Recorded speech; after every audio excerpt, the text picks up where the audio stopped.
കേന്ദ്രത്തിലെ മോദി മാജിക് പോലെ കേരളത്തിൽ CPM പ്രതീക്ഷിച്ച പിണറായി മാജിക്കും ഫലിച്ചില്ല. ഭരണവിരുദ്ധ തരംഗം ആഞ്ഞടിച്ച കേരളത്തിൽ അപ്രതീക്ഷിത വിധിയാണ് ഉണ്ടായത്. ആകെയുള്ള 20 സീറ്റിൽ 18ഉം UDF നേടിയെങ്കിലും തൃശൂരിൽ സുരേഷ് ഗോപിയിലൂടെ ചരിത്രത്തിലാദ്യമായി BJP കേരളത്തിൽ അക്കൗണ്ട് തുറന്നു. CPMന് 2019 ആലപ്പുഴയിലെ കനൽത്തരി ഇത്തവണ ആലത്തൂരിൽ തുടരാനായത് ഏക ആശ്വാസം.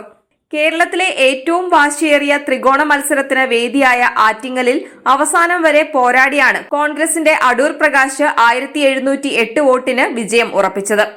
കേരളത്തിലെ ഏറ്റവും കുറഞ്ഞ ഭൂരിപക്ഷമാണിത്. CPMന്റെ വി ജോയി ഒരു ഘട്ടത്തിൽ മുന്നിലെത്തിയതോടെ രണ്ടാമതൊരു സീറ്റ് ലഭിക്കുമെന്ന ആശ്വാസത്തിലേക്ക് CPM എത്തിയെങ്കിലും അല്പസമയത്തിനുള്ളിൽ ചിത്രം മാറി. ഫോട്ടോ ഫിനിഷിൽ അടൂർ പ്രകാശ് ആറ്റിങ്ങൽ നിലനിർത്തി. BJP സ്ഥാനാർത്ഥി കേന്ദ്രമന്ത്രി വി മുരളീധരൻ ഉയർത്തിയ വെല്ലുവിളി കോൺഗ്രസിനെയും CPMനെയും ഏറെ വെള്ളം കുടിപ്പിച്ചു. തിരുവനന്തപുരത്ത് ശശി തരൂരിന് കടുത്ത മത്സരമാണ് അവസാനം വരെ രാജീവ് ചന്ദ്രശേഖർ നൽകിയത്. UDFും BJPയും മികച്ച മുന്നേറ്റം നടത്തിയപ്പോൾ തകർന്നടിഞ്ഞത് LDF ആണ്.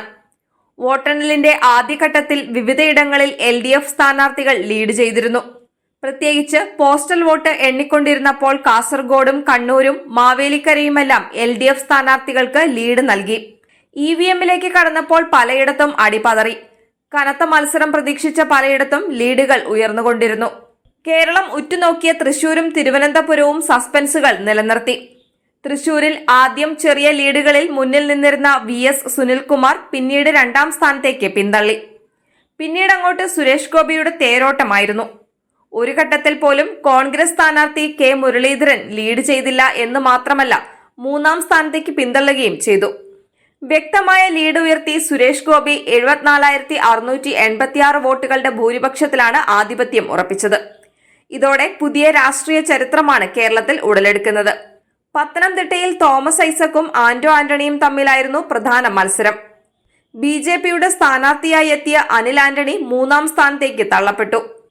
63,643 വോട്ടിന്റെ ഭൂരിപക്ഷത്തിലാണ് ആന്റോയുടെ വിജയം ഉറപ്പിച്ചിരിക്കുന്നത്. LDFന്റെ ഏക സിറ്റിംഗ് സീറ്റായിരുന്ന ആലപ്പുഴയിൽ രണ്ടാം അംഗത്തിനിറങ്ങിയ AM ആരിഫിന് അടിപതറി.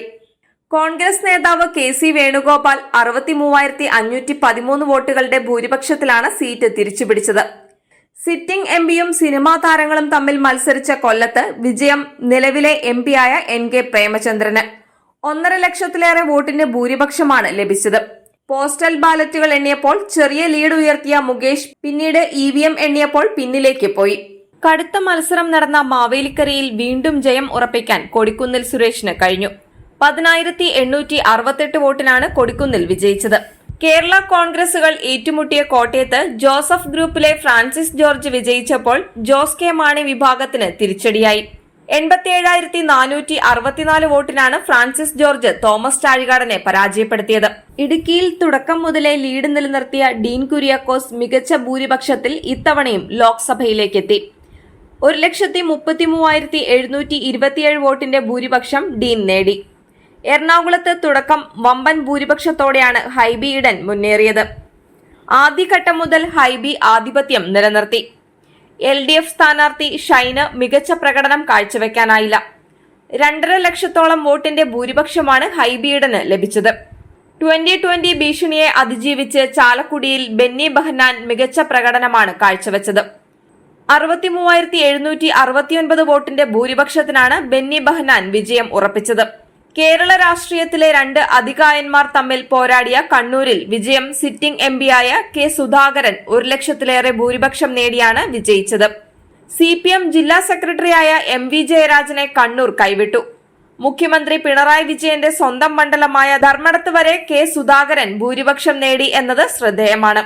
കണ്ണൂരിൽ നിന്നും സുധാകരൻ രണ്ടാം തവണയും പാർലമെന്റിലേക്ക് പോകുമ്പോൾ ഇത് CPMന് സ്വന്തം തട്ടകത്തിൽ ഏറ്റ വലിയ തിരിച്ചടിയാണ്.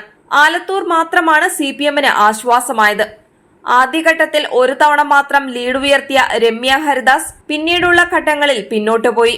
20,111 വോട്ടിനാണ് മന്ത്രി രാധാകൃഷ്ണൻ വിജയിച്ചത്.